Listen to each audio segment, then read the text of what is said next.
आइए वेव का हम लोग इंट्रोडक्शन क्लास को देखते हैं, समझते हैं।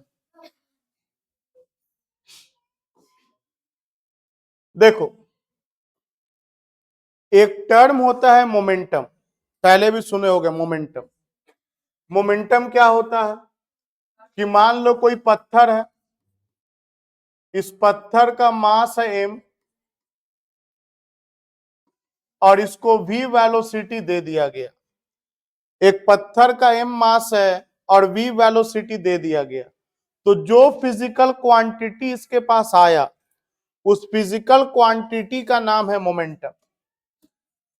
उस फिजिकल क्वांटिटी का नाम है मोमेंटम, जिसको हम लोग P से इंडिकेट करते हैं। ये प्रोडक्ट होता है मास का और वेलोसिटी का। प्रोडक्ट होता है मास का और वेलोसिटी का। P is equal to mv, vector quantity होता है। साथ में इसके पास वेलोसिटी है, तो वेलोसिटी होने के कारण इसके पास डेफिनेटली एक एनर्जी भी होगा, जिसे हम लोग काइनेटिक एनर्जी के नाम से जानते हैं। काइनेटिक एनर्जी के नाम से जानते हैं।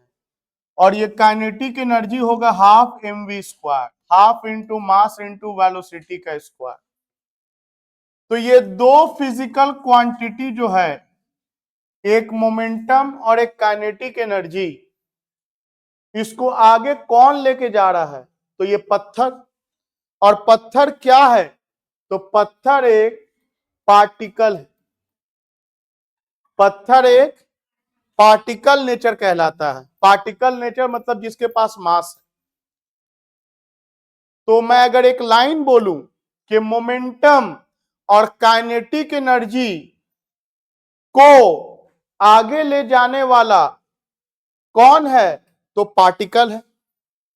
लेकिन एक और तरीका है जिससे हम लोग मोमेंटम और काइनेटिक एनर्जी को एक जगह से दूसरे जगह पहुंचा सकते हैं। एक और तरीका है पार्टिकल के अलावा, और उसी तरीका का नाम है वेव। देखो, ये जो टर्म वेव है, आज के पहले इसके बारे में तुम लोगों ने सुना है, लेकिन बहुत ही कम सुना है। सुना है का मतलब कहां सुना है सर? जैसे पानी में लहर आता है, वाटर वेव, वहां सुना है आप लोगों ने? या एक धागा को हम पकड़ के ऐसे ऐसे ऊपर नीचे करेंगे, धागा ऐसे ऐसे करेगा। आप लोगों ने भी एनिमेशन भी देखा था, वहां पर वेव आता है तुम्हारा। या कोई स्प्रिंग को हम ऐसे ऐसे आगे पीछे, स्प्रिंग बच्चा लोग का देखते हो आजकल, स्प्रिंग आता है इस तरह का, रेनबो बना हुआ स्प्रिंग आता है, बच्चा लोग खरीदता है चूड़ी टाइप। और स्प्रिंग को अगर हम ऐसे आगे पीछे करेंगे तो स्प्रिंग में एक वेव बनता है। तो वेव आप लोगों ने सुना है, लेकिन ट्रस्ट मी, बहुत कम जानकारी आप लोगों को इसके बारे में है। मतलब एक बहुत ही न्यू ब्रांड टॉपिक है। जैसे अब तक जो भी 11 में मोर और लेस पढ़े हो, तो काफी कुछ पहले का सुना होता है, देखा होता है, लेकिन वेव एकदम नया टॉपिक है। So it will take some time. शुरुआत में ही मैं हर क्लास के बोल देता हूं किस टॉपिक को कितना टाइम लगेगा। तो इस टॉपिक को समझने के लिए आपको नियरली 2 से 3 क्लास लगेगा, इसका बेसिक समझने के लिए। बस आपको 2 से 3 क्लास लगे रहना है। जैसे याद करो, जब भी कोई चीज टफ लगे तो तुम सोचा करो पहले क्या हुआ मेरे साथ। याद है पहला पार्ट क्लास में एसएचएम पढ़ाए थे, बहुत अजब अजब लग रहा था, क्या क्या हो रहा है। अब लग रहा है अब तो बहुत आसान हो गया है। अगर उस वीडियो को जो बना दिए उसको 3-4 बार देखोगे तो तुम किसी को पढ़ा भी सकते हो एसएचएम। तो वेव जस्ट लाइक वही होने वाला है। शुरू में समय लगेगा, और क्योंकि एसएचएम पढ़ चुके हो, उसके कॉन्सेप्ट के ऊपर ही ये बेस है। तो पहला मैं आपको इन शॉर्ट यही बोलना चाह रहा हूं, दिमाग से किसी भी तरह का डर हटा देना। पहले पूरा लेक्चर 2-3 क्लास हो जाने दो, उसके बाद कोई डर रहेगा, you are most welcome to ask your doubts. देखो यार, तो मैं ये बोल रहा हूं, और वेब में मैं एक और बात करूंगा कि मैं जो भी मुंह से बोल रहा हूं सारे बात को मैं हिंदी में लिखाऊंगा, ताकि आपको 12th तक में या कभी भी आगे भी पढ़ो तो आपको दिक्कत ना हो। हिंदी में लिखा रहेगा तो आपको चीजें आसानी से याद रहेंगी। तो देखो, मोमेंटम और एनर्जी को ट्रांसफर करने वाला कौन है? पार्टिकल। है दूसरा नाम मैंने लिया वेव। तो बोलोगे वेव जैसे एग्जांपल में देखो, मान लो कोई शांत पानी है और शांत पानी में तुम एक ढेला मार दो तो पानी में लहर आ जाएगा, वो लहर ऐसे सब तरफ बहेगा। तो सोचो पानी में जो लहर आया, अगर तुम इसको ऊपर से देखते हो, वो शांत पानी में जो तुम ढेला मारे हो, देखो जलेबी टाइप का बनने लगता है। धीरे धीरे जलेबी का साइज क्या होता है, बड़ा होता जाता है। कितने लोग ऐसा कुछ देखे हो? बिल्कुल। कोई नदी में, तालाब में जो ठहरा हुआ पानी है, वहां पे ज्यादा आसानी से दिखेगा। वहां कोई ढेला मार दोगे तो वहां पे तुमको वेव बनने लगेगा। इस तरह इसका साइज बड़ा होता जाएगा। सोचो ये एक पार्टिकल क्या है P और ये पार्टिकल क्या है Q। यहां पर ढेला मारा, तो जहां पे ढेला मारा इसको बोलते हैं सोर्स। ये सोर्स हुआ, यहीं से तो वेव स्टार्ट हुआ, ये सोर्स हुआ। बताओ अभी ये P पार्टिकल यहां पे है, पहला गोला तो यही बनेगा, दूसरा गोला ये बनेगा, तीसरा गोला ये बनेगा, चौथा गोला ये बनेगा। तो मुझे ये बताओ यही P पार्टिकल Q पे आया, आगे बढ़ा? बिल्कुल नहीं। P पार्टिकल अपने जगह पर है। ये जो आगे गया ना, वो उसका डिस्टरबेंस गया है। P पार्टिकल आगे नहीं गया है, आगे जो मूव किया है वो खुद P मूव नहीं किया है, P अपने जगह पर है। आगे जो बढ़ा है वो उसका डिस्टरबेंस है। बोलोगे इसका मतलब? इसका मतलब बहुत आसानी से समझो ऐसे कि मान लो कोई एक लंबा सा लाइन खड़ा हुआ है टिकट काउंटर पे। एक लंबा सा लाइन है टिकट काउंटर पे, इमेजिन कर लिए एक टिकट काउंटर है, हम टिकट लेने के लिए खिड़की पे खड़े हुए हैं और मेरे पीछे एक लंबा सा लाइन है, मेरे पीछे एक लंबा सा लाइन है। जो सबसे पीछे वाला आदमी है वो अपने आगे वाले आदमी को हल्का सा धक्का दिया और समझो सब एकदम फ्री, अपने आप कोई रोक नहीं रहा, सब एकदम फ्री टू ऑसिलेट है। धक्का दिया तो वो क्या करेगा, फिर अपने आगे वाले को धक्का देगा। वो क्या करेगा, अपने आगे वाले को धक्का देगा। तो बताओ इस तरह से जो धक्का सबसे लास्ट वाला आदमी दिया था, वो जो खिड़की काउंटर पे हम खड़े हुए हैं, वो धक्का मेरे तक भी पहुंच जाएगा ना, हम भी ऐसे हिल जाएंगे। तो वहां से यहां तक क्या मूव किया, पार्टिकल अपने मूव किया? नहीं, डिस्टरबेंस मूव किया, डिस्टरबेंस मूव किया। पार्टिकल अपने मूव नहीं किया, डिस्टरबेंस मूव किया। कहने का मतलब यह है, तुम फील करके देखोगी, अगर यहां पे एक ढेला मार दिया और यहां पे समझो एक बॉल है, एक येलो वाला बॉल, स्माइली वाला बॉल जो आता है जो पानी में तैरेगा, स्माइली वाला बॉल, स्माइली वाला बॉल यहां पे रख दो। इमेजिन करो एक शांत पानी है और स्माइली वाला बॉल वहां पे रख दिया और यहां पे तुम ढेला मारो, तो पता है स्माइली वाला बॉल क्या करेगा? जब ये डिस्टरबेंस स्माइली वाले बॉल तक पहुंचेगा तो स्माइली वाला बॉल ऊपर उठेगा, फिर नीचे जाएगा। स्माइली वाला बॉल ऐसे ऐसे करेगा, अपने जगह पर ऊपर नीचे करेगा, स्माइली वाला बॉल आगे नहीं भाग जाएगा। तुम देखना, इमेजिन करके देखो, स्माइली वाला बॉल आगे नहीं भाग जाएगा, स्माइली वाला बॉल अपने जगह पर ऊपर नीचे करेगा। वो आगे भाग कौन रहा है? तो डिस्टरबेंस। आगे कौन भाग रहा है? तो डिस्टरबेंस। तो वेव जब आगे जा रहा है तो इस कुछ वेलोसिटी से आगे जा रहा होगा, और वेलोसिटी से आगे जा रहा है, इसका मतलब इसके पास मोमेंटम होगा और इसके पास काइनेटिक एनर्जी होगा। कितना अब होगा वो सब तो बहुत आगे के क्लास में पढ़ेंगे हम लोग कि कितना मोमेंटम होगा, कितना काइनेटिक एनर्जी होगा, लेकिन होगा। तो मोमेंटम और काइनेटिक एनर्जी एक जगह से कहां चला रहा है? दूसरे जगह। लेकिन क्या सच में पार्टिकल अपने मूव किया? नहीं। इसका मतलब है कि मोमेंटम और काइनेटिक एनर्जी को एक जगह से दूसरी जगह पहुंचाने का दो मेथड है। एक मेथड है जिसमें पार्टिकल अपने मूव कर रहा है, मोमेंटम और काइनेटिक एनर्जी को लेके जा रहा है, और दूसरा मेथड है कि पार्टिकल अपने जगह पे रहेगा और उसका डिस्टरबेंस उस मोमेंटम और काइनेटिक एनर्जी को लेके आगे जाएगा। तो जहां पे पार्टिकल अपने जगह पे रहे और उसका डिस्टरबेंस आगे की तरफ मूव करे, उसी को हम लोग बोलते हैं वेव। उसी को हम लोग बोलेंगे वेव, उसी को हम लोग वेव कहेंगे। जिसमें जो एनर्जी है, एक पार्टिकल से दूसरे पार्टिकल में क्या होता है? ट्रांसफर। एक पार्टिकल से दूसरे पार्टिकल में ट्रांसफर होता है और इस तरह से एनर्जी का ट्रांसफर होता है, पार्टिकल अपने जगह पे रहता है। एक और एग्जांपल देखते हैं, सोचो, आराम से सोचो। ये दीवार है और यहां पर एक रस्सी ले लिया और इस रस्सी के इस सिरा को हम पकड़ लिया और इस रस्सी के अलग अलग पॉइंट का नाम दे दिया। मान लो P दे दिया, Q दे दिया, R दे दिया, S दे दिया, T दे दिया जहां पे बंधा हुआ है, मान लो ये B दे दिया और इस B को हम पकड़ लिया। अब इस रस्सी को तुम क्या करो, ऊपर नीचे ऐसे ऐसे करो, इस रस्सी को ऊपर नीचे ऐसे ऐसे करो। तो तुम इस रस्सी को ऊपर नीचे ऐसे ऐसे करोगे तो तुम क्या देखोगे कि रस्सी में इस तरह से वेव क्रिएट होगा, इस रस्सी में इस तरह से वेव क्रिएट होगा। क्या आपको लगता है ऐसा कभी देखे हो? या गांव वगैरह में भी, गांव में लंबा लंबा जो साड़ी होता है, एक कोना सब पकड़ लेता है और ऐसे साड़ी को जब किया जाता है तो उसमें साड़ी में ऐसे करके वेव मूव करता है, इस तरह से वेव मूव करता है। तो तुम सोचो कि इस रस्सी पर अगर इस पार्टिकल का नाम डी दे दिया तो क्या ये डी ही आगे पी पे चला गया? तो बोलेंगे नहीं, डी तो अपने जगह से ऊपर गया और डी अपने जगह से ही नीचे आएगा। ये जो आगे भाग रहा है वो डिस्टरबेंस है, ये डी ऊपर भी जाएगा, मतलब एक तरह से डी को अगर देखो तो ये एसएचएम शो कर रहा है। मतलब वेव कुछ और नहीं, वेव जो है ना बहुत सारा एसएचएम का कॉम्बिनेशन है।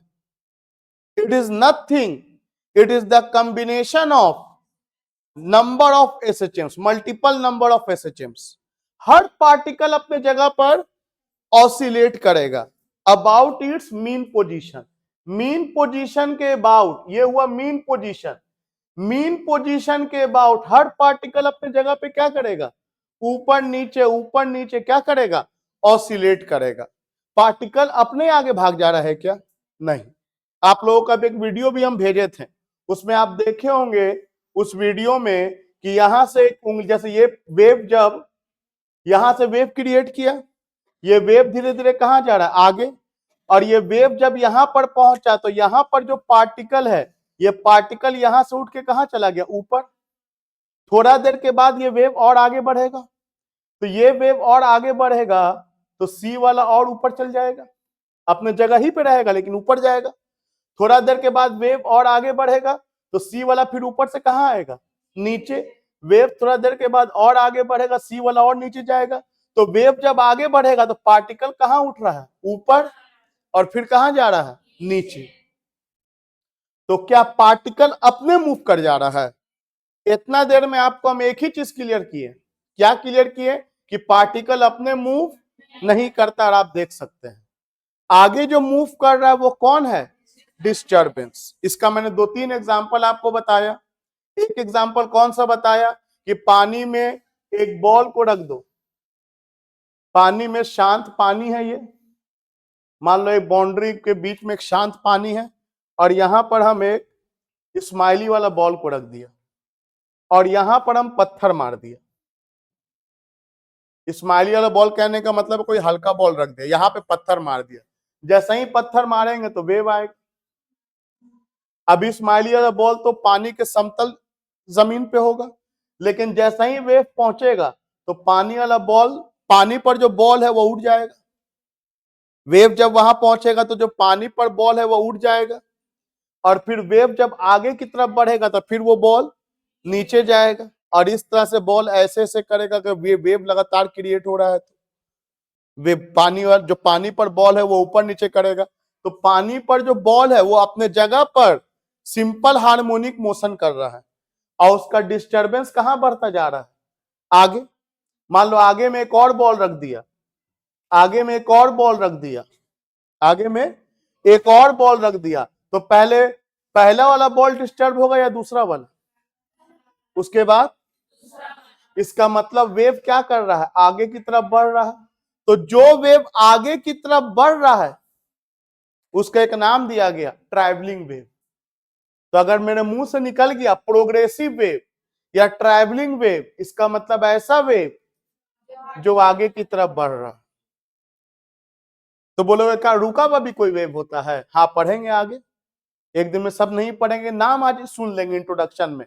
आप आगे पढ़ोगे स्टेशनरी वेव भी पढ़ोगे, स्टेशनरी वेव भी पढ़ोगे। तो बोलोगे रुका हुआ वेव कैसा होगा? जब पढ़ेंगे तो देखेंगे। ट्रैवलिंग वेव से ही स्टेशनरी वेव बनेगा। जब दो वेव कंबाइन करेगा तो देखेंगे कैसे स्टेशनरी वेव बनता है। और मैं ऑन रिकॉर्ड एक बात बोल रहा हूं, जैसे कुछ लोगों को लगता था डराने के लिए बोलते कि बच्चा पढ़ ले अभी वाला चैप्टर, ऑन रिकॉर्ड बोल रहे हैं कि 12th का 3-4 चैप्टर का एकदम बेसिक कंसेप्ट अगला 2-3 क्लास में है। 12th का एक चैप्टर है पूरा का पूरा वेव ऑप्टिक्स। तो वेव ऑप्टिक्स में जो भी तुम पढ़ोगे 12th का सबसे बड़ा चैप्टर है, 70 में से 14 नंबर का चैप्टर रे और वेव है। 70 में 14 नंबर खाली वहीं से है। सोच सकते हो कितना हाई परसेंटेज वाला चैप्टर है वो, उसका कॉन्सेप्ट है ये। उसके बाद 12th में एक चैप्टर है इलेक्ट्रोमैग्नेटिक वेव, तो उसका ये कॉन्सेप्ट है ये सारा बेसिक। 12th में इतना कॉन्सेप्ट डिटेल में पॉसिबल नहीं है कि हम 12th के साथ 11 ही पढ़ा सके। आपको पता है कि 12th का सिलेबस ऑलरेडी बहुत बड़ा है, तो इट इज नॉट पॉसिबल। तो इसलिए बहुत ध्यान से पढ़ना। वेव हम लोग 3 तरह का पढ़ेंगे, 2 11 में और एक 12 में। 2 11 में कौन सा पढ़ेंगे? एक पढ़ेंगे वेव ऑन स्ट्रिंग, धागा पे जो वेव चलेगा, जो हम लोग को दिख सकता है, पहले वही पढ़ेंगे। और दूसरा आपको हम पढ़ाएंगे साउंड वेव, जो दिखता नहीं है, सिर्फ महसूस होता है। आपको सुनाई दे रहा है मेरा आवाज? महसूस हो रहा है। कान के पास आके चिल्ला देंगे तो कान का पर्दा हिले लगेगा, आपको महसूस होगा, तो वो प्रेशर वेव है, साउंड वेव है, तुम्हारा साउंड वेव है। और एक तीसरा वेव आपको 12th में है जिसका नाम है वेव ऑप्टिक्स, इलेक्ट्रोमैग्नेटिक वेव में हम लोग पढ़ेंगे उसको। तो ये 3 वेव है जिसमें 2 11 में है, एक 12 में है, लेकिन कॉन्सेप्ट सारा 11 में है। तो इतना देर में आपको हम जो बताया, काइंडली आप लोग उसको लिखना स्टार्ट कीजिए। लिखिए,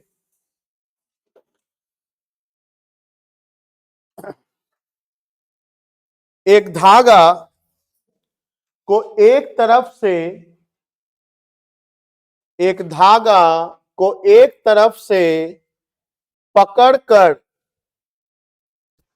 जब डिस्टर्ब करेंगे तो उसमें वेव प्रोड्यूस होगा।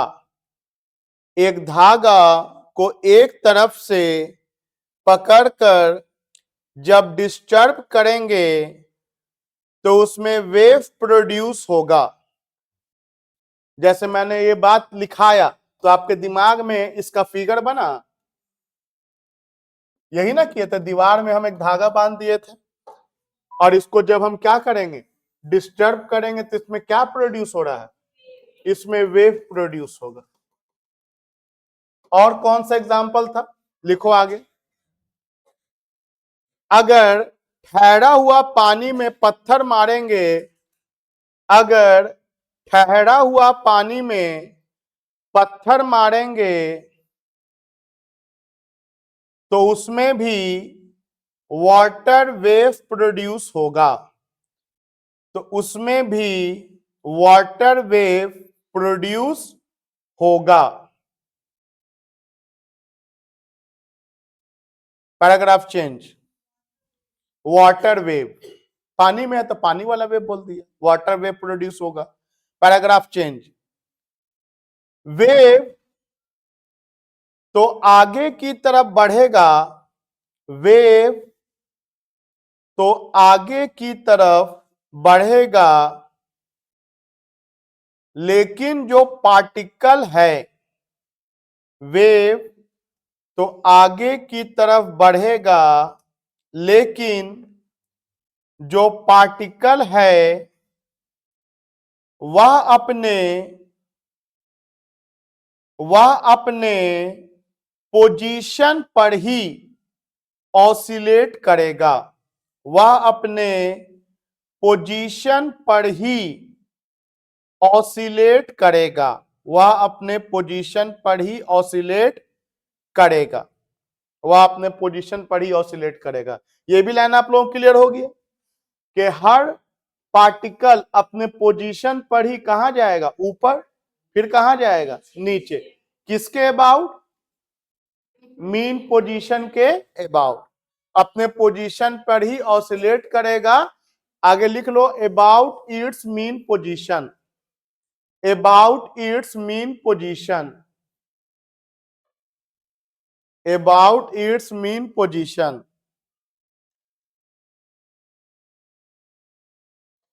तो भाई जब पार्टिकल आगे नहीं गया तो आगे कौन गया? डिस्टर्बेंस, जो अपने साथ मोमेंटम को लेके गया और काइनेटिक एनर्जी को लेके गया। तो लिखोगे आगे पैराग्राफ चेंज करके, पार्टिकल तो आगे नहीं गया, पार्टिकल तो आगे नहीं गया, लेकिन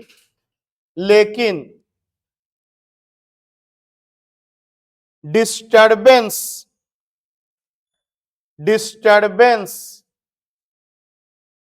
का ट्रांसफर हो रहा है, लेकिन डिस्टर्बेंस का ट्रांसफर हो रहा है, लेकिन डिस्टर्बेंस का ट्रांसफर हो रहा है, जो अपने साथ मोमेंटम और काइनेटिक एनर्जी को लेके जाएगा, जो अपने साथ मोमेंटम और एनर्जी, लिख लो, जो अपने साथ मोमेंटम और एनर्जी को लेके जाएगा, क्योंकि इसमें हम पोटेंशियल को भी इन्वॉल्व करेंगे आगे जाके, जो अपने साथ मोमेंटम और एनर्जी को लेके जाएगा। जैसे काइनेटिक एनर्जी तुम लोगों को दिख रहा था, वेलोसिटी है। तो चलो ये वाला फोटो बना लो।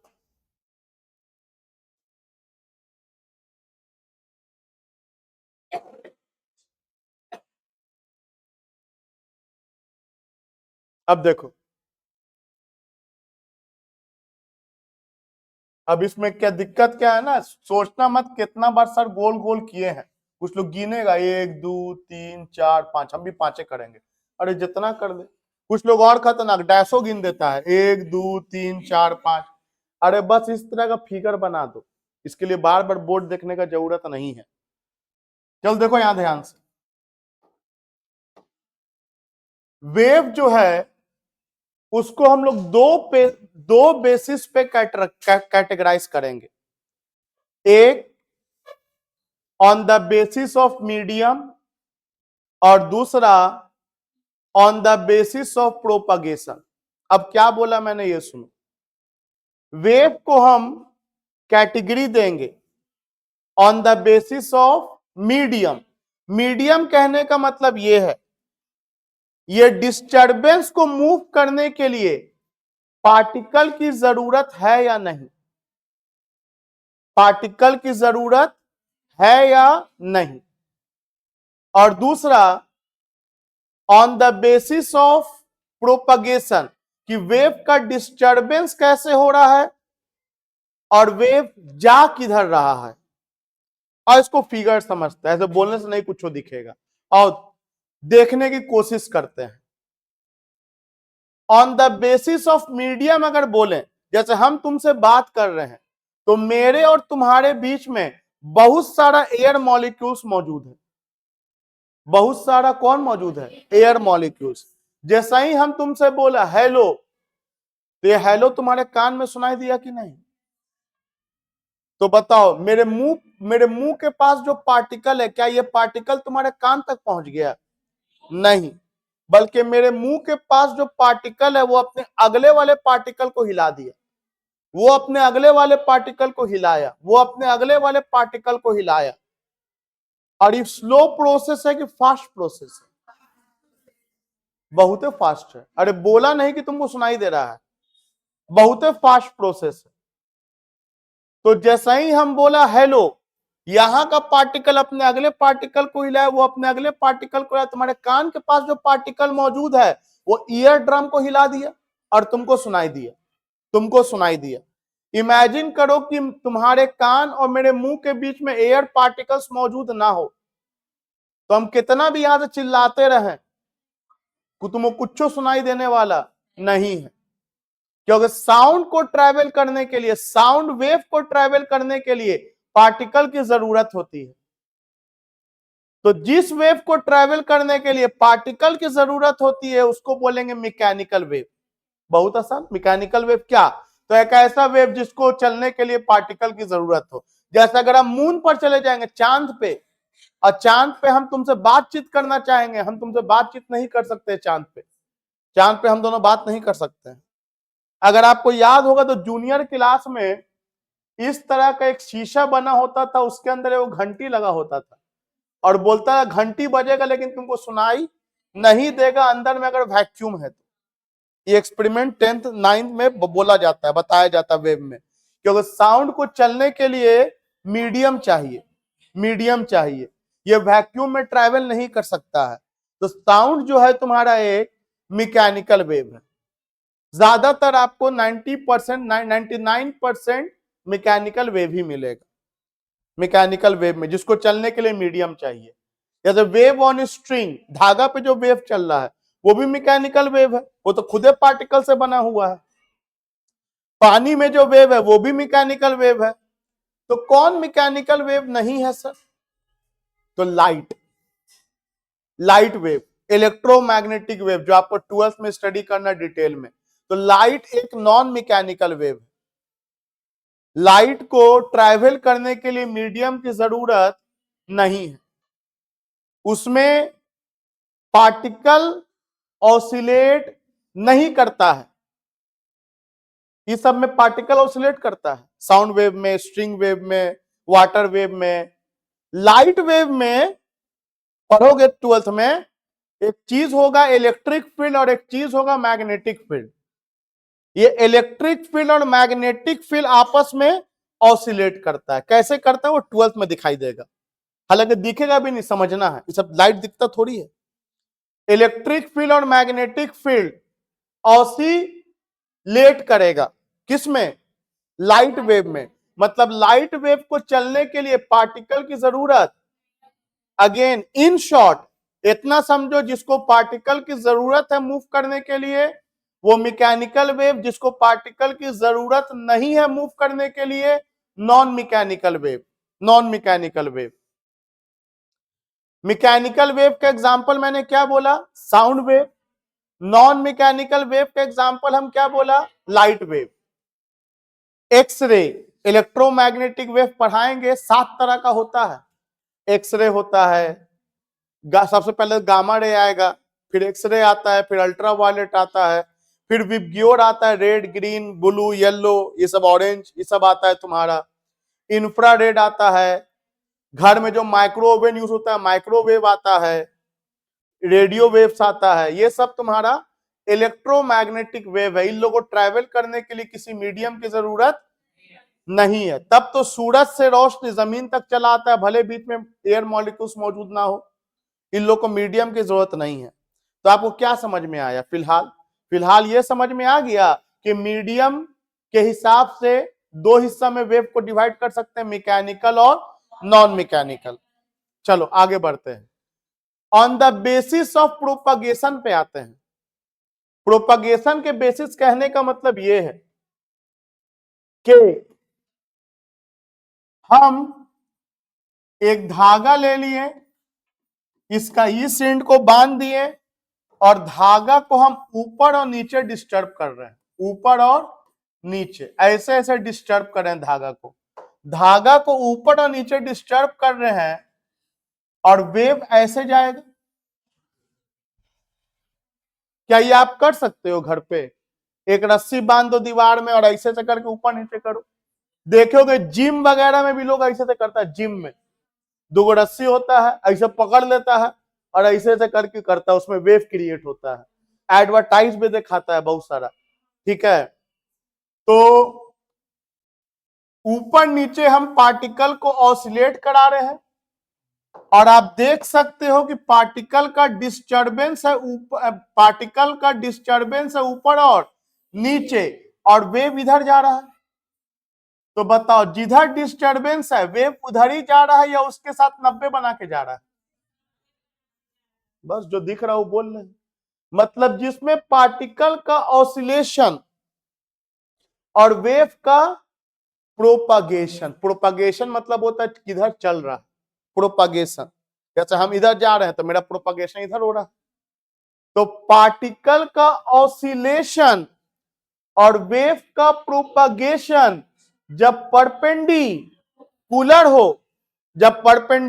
हो, तो इसको बोलते हैं ट्रांसवर्स वेव। नाम सुनाई दिए, पहली बार सुने हैं, चलो सुन लिए, ट्रांसवर्स वेव।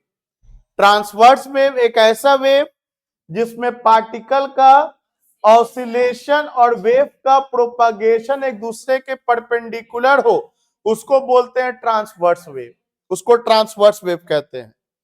अब सोचो, ये एक स्प्रिंग है, ये एक स्प्रिंग है, इसका इस एंड को मान लो हम बांध दिए, और हम क्या किया, इस एंड को खींच के ऐसे ऐसे कर रहे हैं।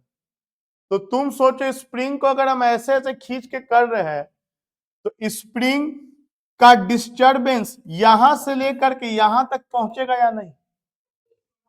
क्या लगता है, पहुंचेगा या नहीं?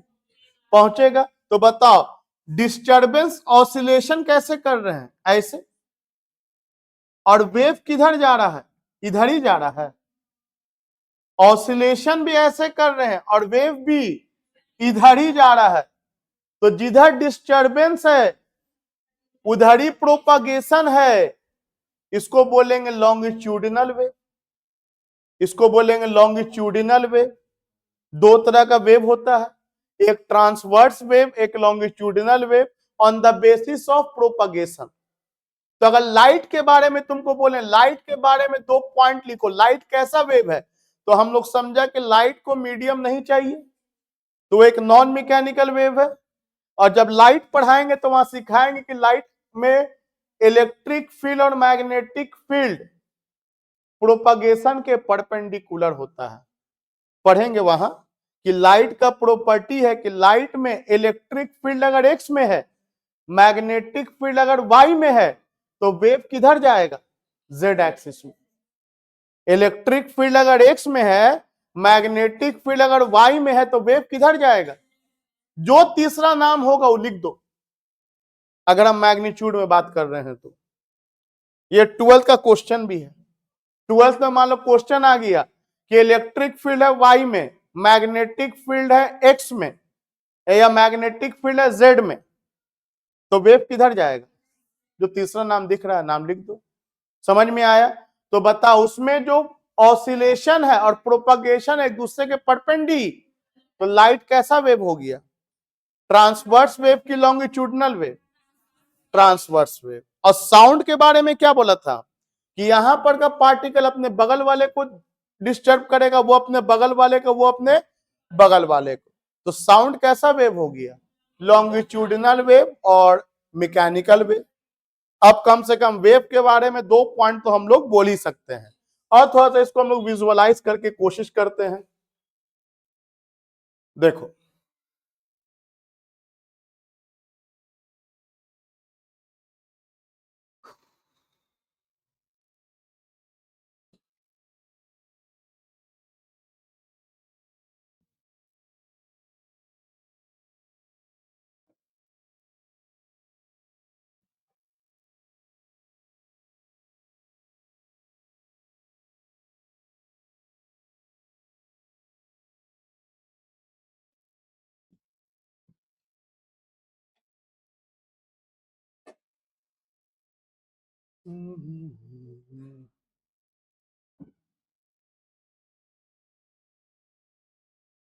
या कुछ देख रहे हो क्या हो रहा है? स्पीकर में यहां से आवाज डायफ्रागम हिल रहा है, और पार्टिकल क्या है, पार्टिकल अपने जगह पे ही है, ऊपर नीचे कर रहा है, लेकिन डिस्टरबेंस यहां से कहां तक पहुंच जा रहा है, ऊपर तक। पार्टिकल खुद यहां से यहां नहीं आ रहा है, डिस्टरबेंस यहां से। तो बताओ, ऑसिलेशन भी इधर है और डिस्टरबेंस भी इधर ही है, तो ये कौन सा वेव हो गया? ये लॉन्गिट्यूडनल वेव हो गया, ये लॉन्गिट्यूडनल वेव हो गया। और बेहतर एनिमेशन होना चाहिए।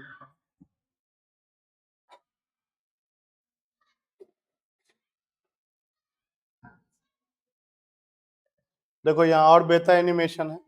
ये लॉन्गिट्यूडनल वेव देख रहे हो, इस तरह से स्प्रिंग को इस तरह से डिस्टर्ब किया और ऐसे डिस्टर्ब कर रहा, तो ये कौन सा वेव? डिस्टर्बेंस ऐसे है और प्रोपगेशन इसके परपेंडिकुलर है, तो वो कौन सा वेव हो जा रहा है? ट्रांसवर्स वेव हो जा रहा है। क्लियर है आप लोगों को?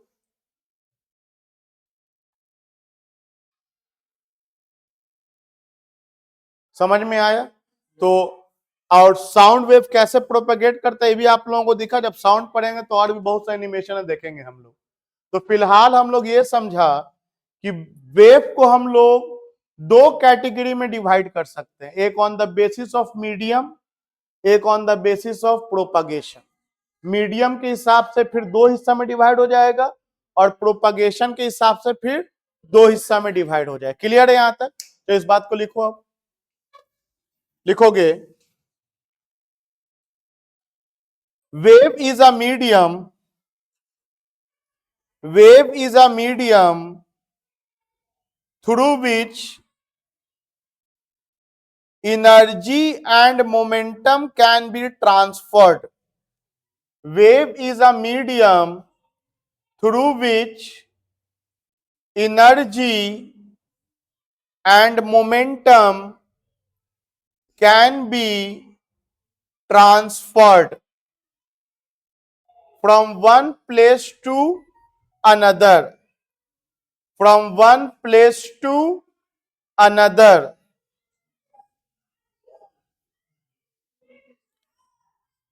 In other words,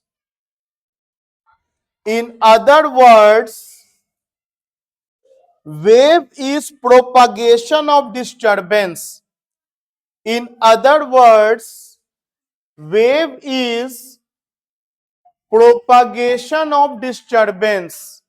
Wave is propagation of disturbance produced by the source.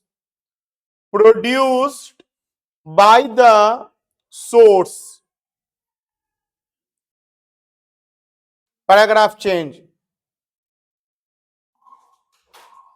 During propagation of wave, during propagation of wave, there will be no net displacement of particle. There will be no net displacement of particle. There will be no net displacement of particle. कहने का मतलब particle आगे की तरफ नहीं बढ़ेगा, अपने जगह ही पे क्या करेगा?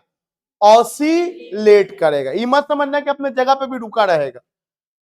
No net displacement of particle मतलब आगे की तरफ नहीं बढ़ेगा। कौन नहीं बढ़ेगा आगे की तरफ? पार्टिकल। बढ़ेगा कौन? वेव। वेव मतलब इज नथिंग डिस्टर्बेंस, जो अपने साथ मोमेंटम कैरी करेगा और एनर्जी कैरी करेगा। क्लियर है यहां तक? एक लाइन छोड़ के लिखो। Types of wave, types of wave. पहला में लिखो on the basis of requirement of medium. पहला में लिखो on the basis of requirement of medium. On the basis of requirement of medium, requirement of medium. पहला मैकेनिकल वेव। हेलो, ये वाले मसला जी। अच्छा बबलू भाई, हाँ अल्लाह का शुक्र है, हाँ सब ठीक है।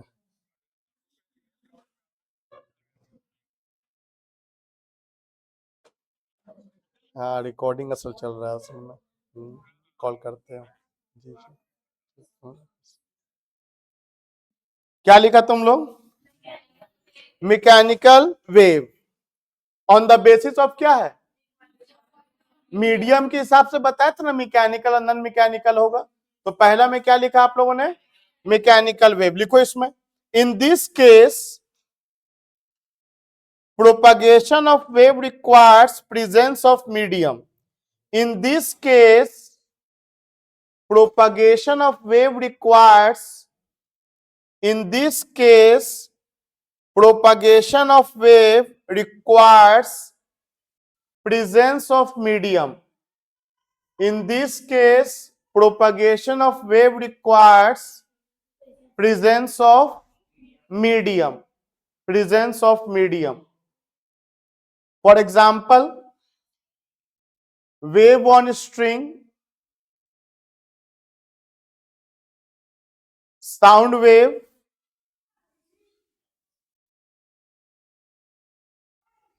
wave on water, sound waves, wave on water, etc. चलो नेक्स्ट लाइन में, non mechanical wave, non mechanical wave क्या होगा? In this case propagation of wave medium is not needed. In this case, for the propagation of wave, medium is not needed. In this case, for the propagation of wave, medium is not needed. Medium is not needed. For example, electromagnetic wave. For example, electromagnetic wave. Electromagnetic wave का दूसरा सरल नाम क्या है? Light wave. क्या नाम है? Light wave. तुमसे कोई बोलेगा कि क्या तुम लोगों ने आज तक इलेक्ट्रोमैग्नेटिक वेव को देखा है, तो बोलना हाँ sir, green colour, red colour, सब क्या है? इलेक्ट्रोमैग्नेटिक वेव और लाइट वेव. चलो एक लाइन छोड़ के लिखो. ये तो था मीडियम के हिसाब से. दूसरा क्या है? हाँ लिखो, दूसरा में लिखो, on the basis of propagation of wave, on the basis of propagation of wave, on the basis of propagation of wave. इसमें लिखो पहला transverse wave, transverse wave.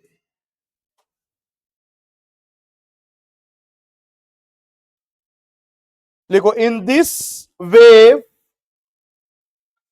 In this wave vibration, direction of vibration, direction of vibration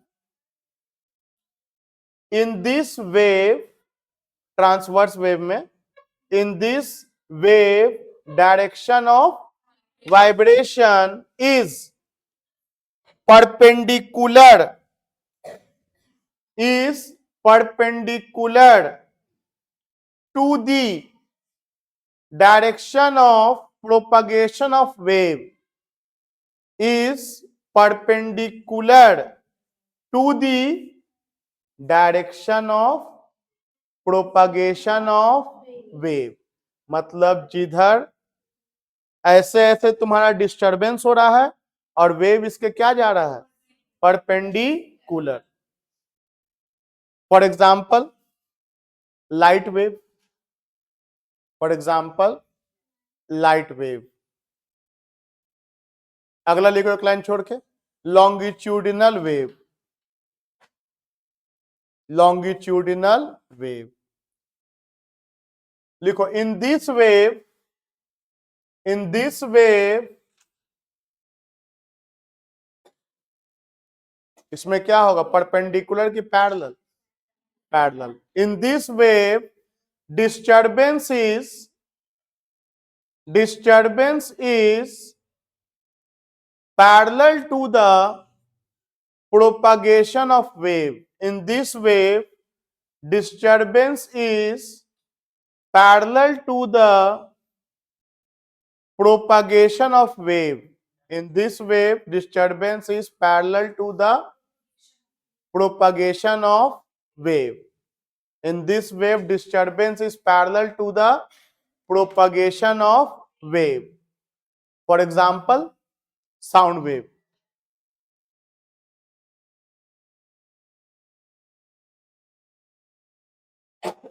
For example, sound wave. चलो ठीक है, topic का नाम दो एक लाइन छोड़ के, waves on string. Waves on string. पहले तो 2 पॉइंट बताओ, स्ट्रिंग का वेव कैसा है, 2 पॉइंट बता दो. स्ट्रिंग का वेव किस कैटेगरी में आएगा? एक तो मैकेनिकल आएगा और दूसरा धागा को ऐसे से करेगा. रे सोच के देखना, ये धागा पकड़ लिया, धागा को ऐसे से ना करके ऐसे से धागा करेंगे. कितने लोग समझे ट्रांसफर्स? लिख, it is mechanical wave. It is waves on string में, उसको डिटेल में अब हम लोग पढ़ेंगे. पहले स्ट्रिंग पढ़ेंगे, फिर साउंड वेव पढ़ेंगे और फिर 12th में पढ़ेंगे लाइट वेव. तो क्या लिखा आप लोग? It is mechanical wave. अगला point, it is transverse wave. कैसे बोल देता है लॉन्गिट्यूडनल रे तुम लोग. It is transverse wave. चलो यहां से जो हम अगला 5-7 मिनट पढ़ा रहे हैं, पढ़ाएंगे आज यहीं तक. पहला क्लास है, नया है, इत्मीनान से चीजों को इतना पहले जाने दो. लेकिन अगला 5-7 मिनट जो पढ़ा रहे हैं या जो भी मिनट पढ़ाएंगे, वो वहां से कहानी फिर से स्टार्ट करेंगे अगले क्लास में. ठीक है, थोड़ा बहुत समझो, अभी कुछ बातों को जानो. देखो ध्यान से, थोड़ा बहुत सुने रहोगे तो फिर अगला क्लास में इसको समझने में आसानी होगा. देखो, ये दीवार है, ये एक धागा यहां पर, इसको हम पकड़ लिए और इसको हम ऊपर ले जाके नीचे लाएं. बार बार ऊपर नीचे नहीं कर रहे, बात समझोगे. एक बार ऊपर ले गए और नीचे लाएं, क्या फिर नीचे ले गए? नहीं, एक बार ऊपर ले गए और नीचे लाएं, ऊपर ले गए नीचे लाएं. तो इसमें जो वेव प्रोड्यूस होगा, याद रखना, जैसा सोर्स का बिहेवियर होगा ना, सारा वेव, सारा पार्टिकल उसी बिहेवियर को शो करेगा. क्या बोला हम? जैसा सोर्स का बिहेवियर होगा, सारा पार्टिकल उसी बिहेवियर को शो करेगा. तुम सोच के देखो एक एग्जांपल से. एक बार हम इसको ऊपर नीचे ले गए, एक बार ऊपर और एक बार, तो इसमें जो वेव प्रोड्यूस होगा ना, वो बस ऐसे जाएगा, ऐसे ऐसे जाएगा. वो भी नीचे जाने वाला.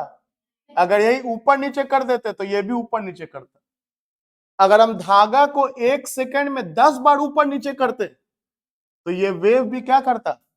10 वेव प्रोड्यूस हो जाता.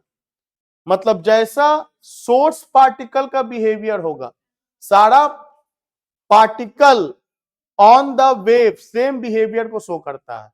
सोचो एक और एग्जांपल, इसको पकड़ लिया धागा को और ऐसे ऐसे नचा दिया गोल गोल, तो सारा पार्टिकल ऐसे नाचे लगेगा. इमेजिन करो ना, कोई रस्सी को पकड़ लिए और उस रस्सी को क्या किए तुम, ऐसे ऐसे गोल गोल घुमा दिए, तो सारा का सारा रस्सी ऐसे से गोल गोल घूमे लगेगा ना. मतलब जैसा सोर्स का तुम्हारा नेचर होगा, इस वेव का हर पार्टिकल उसी नेचर को शो करेगा.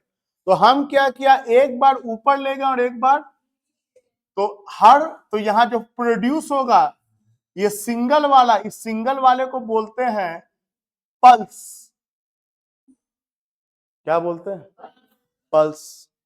सुने होंगे, कभी कभी किसी का हार्ट का प्रॉब्लम होता है तो हम लोग पल्स वर्ड इस्तेमाल करते हैं, क्योंकि पल्स रेट गिर रहा है. मतलब एक जनरली क्या होता है, ऐसे से होता है, लेकिन जब किसी का तबीयत गड़बड़ाता है तो उसका पल्स जो है ना ऐसे होता है. मतलब सिंगल सिंगल धीरे धीरे आने लगता है.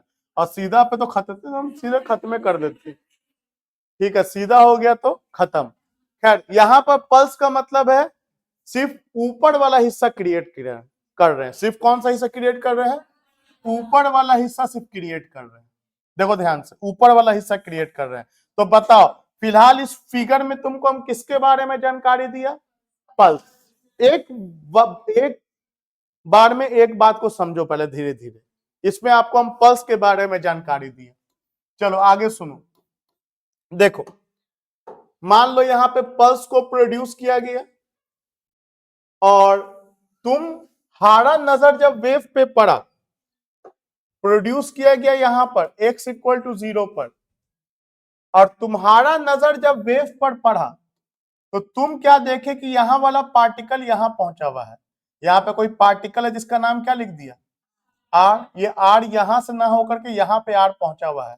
कितना ऊपर पहुंचा हुआ है, वाई। सोर्स से कितना दूरी पर है वो, एक्स। तब यहां ध्यान दो, एक्स का भी यूनिट मीटर, वाई का भी यूनिट मीटर, दोनों ही डिस्टेंस को शो करता है। लेकिन दोनों में तुम अंतर क्या देख रहे हो, तो दोनों में अंतर ये देख रहे हैं कि y जो है ये बताएगा कि मीन पोजीशन से कितना ऊपर नीचे कर रहा है, और x बताएगा सोर्स से इसका पोजीशन क्या है। और यही सब बात क्लियर नहीं होगा तो कंफ्यूज रहोगे, दोनों दूरी बता रहे तो कौन सा दूरी कहां यूज करें। एसएचएम में ऐसा कोई दिक्कत नहीं था, सिंपल हार्मोनिक मोशन में एक उठाइए था y, एक ही पार्टिकल था। और यहां तो बहुत सा पार्टिकल है, यहां तो बहुत सारा पार्टिकल है। तो यहां पार्टिकल के पोजीशन को किससे इंडिकेट करेंगे, एक्स से। पार्टिकल के पोजीशन को किससे इंडिकेट करेंगे, एक्स से इंडिकेट करेंगे। और पार्टिकल अपने मीन पोजीशन से कहां पर है उसको इंडिकेट करेंगे। हो सकता है कि हम जब देख रहे हो तो पार्टिकल अपने मीन पोजीशन पे हो, तो y यहां पर का 0 हो जाएगा, लेकिन x तो 0 नहीं हो। समझ में आया। तो x बताएगा पार्टिकल का पोजीशन और y बताएगा मीन पोजीशन से कितना ऊपर या कितना नीचे है। तो एक बात बताओ, हम जब इस q को देखा, यहां पर ये q था, हम जब देखा तो q यहां था, कितना पे था, y। और यहां पे जब हम देखा तो मेरे घड़ी में टाइम बज रहा था 12, मान लो 12 बज रहा था, मान लो 12 बजा था, मान लो टी टाइम बज रहा था। जब हम Q को देखा तो मेरे घड़ी में कितना बज रहा था, 12, टी टाइम बज रहा था मेरे घड़ी में, टी टाइम बज रहा था, टी टाइम बज रहा था मेरे घड़ी में। तो एक बात बताओ, अभी जो Q का स्थिति है, अभी जो Q का वैल्यू कितना है, ये Y, यही स्थिति कुछ देर पहले इस पार्टिकल P का रहा होगा, अरे यहीं से ना वेव प्रोड्यूस किए हैं।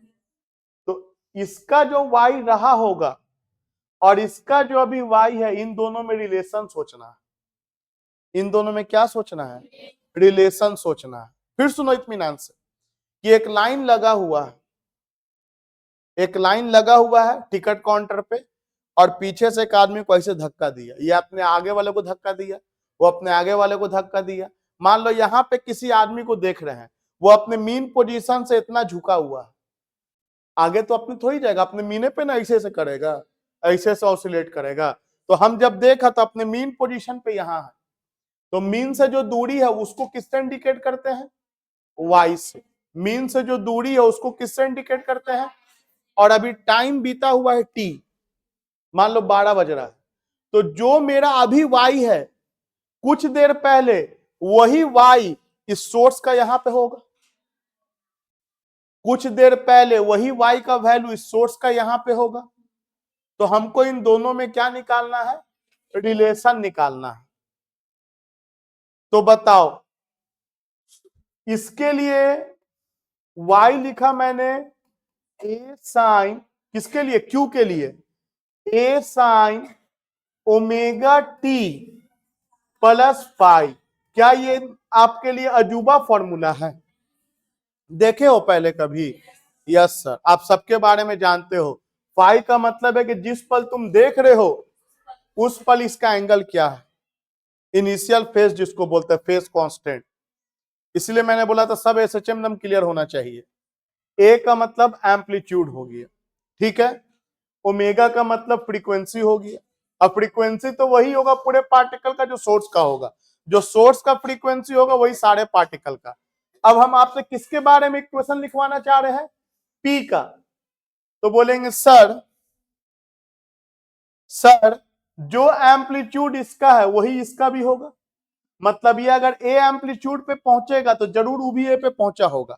जैसा मैंने बोल दिया, जैसा सोर्स का एम्पलीट्यूड होगा, सोर्स का फ्रीक्वेंसी होगा, सारा पार्टिकल उसी नेचर को शो करेगा। तो ये तो ए लिखा गया, ये साइन लिखा गया, ओमेगा तो फ्रीक्वेंसी होता है। हाँ, अभी यहां पे अगर 12 बजा है तो उस वक्त यहां 12 नहीं बजा होगा, जरूर कुछ पहले ही काम हुआ होगा। कोई बहुत बड़ा फिजिक्स नहीं है, एकदम सिंपल सा बात है कि अभी अगर इस घड़ी में 12 बजे इसका हालत यह है तो इसका हालत जो भी रहा होगा वो 12 बजे के पहले रहा होगा। अगर तुमको हम ये बता दें कि यहां से यहां तक आने में आधा घंटा लगा है, मान लो तुमको ये बोल दिया, तो बताओ यहां पे कितना बजा है? कोई कैलकुलेशन मत करना, कितना बजा है? 11:30। इसमें कौन सा कैलकुलेशन है? यहां पर अगर 12 बजा है और तुमको बोल दे कि यहां से यहां तक आने में टाइम आधा घंटा लगा है, ये बता दे, तो बोलो यहां पर का टाइम क्या लिखोगे? 11:30 कैसे लिखोगे? सोच के बताओ। तो बोलेंगे यहां पर जो टाइम बीता है 12, इस 12 में आधा घंटा को घटा देंगे कि 11:30 को घटा देंगे? तो 11:30 लिखा जाएगा वहां पे।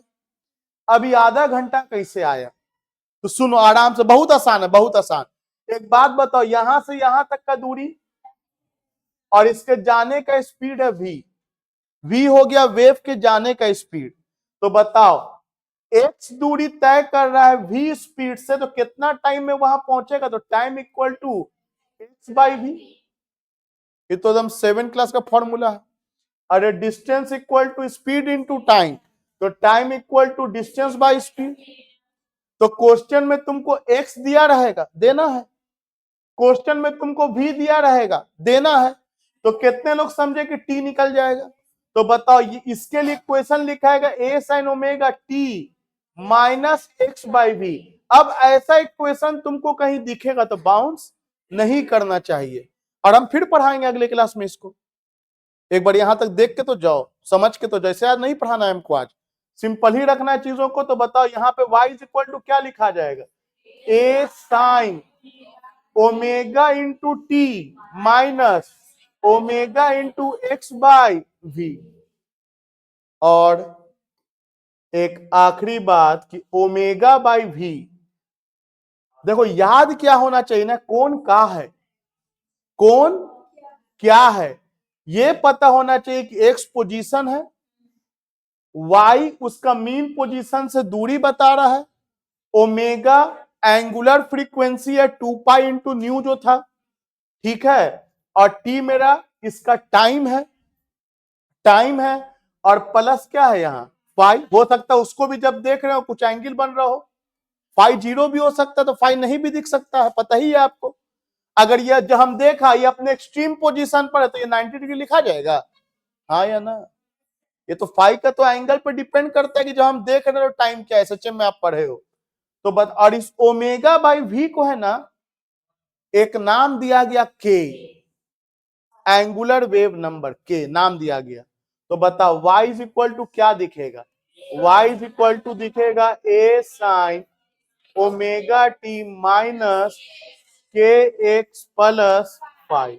तो ये इक्वेशन आपको 12th में चैप्टर 8 में इलेक्ट्रोमैग्नेटिक वेव में दिखता है डायरेक्ट, वहां कोई डिराइवेशन नहीं है, वह मान के चला कि आप 11 से सब पढ़ के आए हैं। समझ में आया? y इज इक्वल टू क्या दिखा? a sine omega T minus के एक्स प्लस फाइव। आपको 12th में ऐसे दिखेगा, देखो ध्यान से, यहां दिखाते हैं आपको। 12th में दिखेगा ऐसे, b is equal to B not sine omega T minus के एक्स, और वहां पे बोलेंगे बी मैग्नेटिक फील्ड है, तो बी नॉट क्या होगा? मैग्नेटिक फील्ड का मैक्सिमम वैल्यू कहलाएगा, एम्पलीट्यूड ऑफ मैग्नेटिक फील्ड कहलाएगा। ओमेगा समझ रहे हो, के समझ रहे हो, वहां पे समझेंगे अलग से। लेकिन ऐसा कुछ दिखेगा या E electric field equal to E naught plus sine omega T minus के एक्स, तो भी कोई दिक्कत नहीं होना चाहिए। अच्छा, ऐसा भी दिख सकता है क्या कि के एक्स पहले हो ओमेगा टी बाद में हो? तो बोलेंगे सर अगर अगर हम जब देख रहे हैं और वो पॉजिटिव एक्सट्रीम की तरफ ना जा करके निगेटिव एक्सट्रीम की तरफ जाता है तो फाई का वैल्यू पाई, जो तुमसे न्यूमेरिकल पूछे तो हम पाई डाल दिए थे, वो निगेटिव एक्सट्रीम की तरफ जा रहा था। हम होमवर्क में दिए थे एसएचएम का एक होमवर्क में, वहां पर पाई वाला कहानी था, 0 डिग्री के जगह पे साइन 0 ना लिख के साइन पाई लिख के बनाना था। तो वहां पर पाई अगर डाल देंगे तो ये पाई डालोगे ना तो ये निगेटिव हो जाएगा, और निगेटिव अंदर लेके जा देंगे तो ये माइनस हो जाएगा, और ये तब आपको इक्वेशन दिखेगा ए साइन के एक्स माइनस ओमेगा टी। भैया ओमेगा टी माइनस के एक्स दिखे, के एक्स माइनस ओमेगा टी दिखे, जहां भी इस तरह के इक्वेशन दिखेगा वो ट्रैवलिंग वेव को शो करता है। सुनाई दिया? चलो इतना बात कुछ कुछ समझ में आया होगा, नया चीज है, कम से कम टाइप ऑफ वेव तो समझ गए आप लोग। बाकी का हम लोग अगले क्लास में फिर से एक बार करेंगे।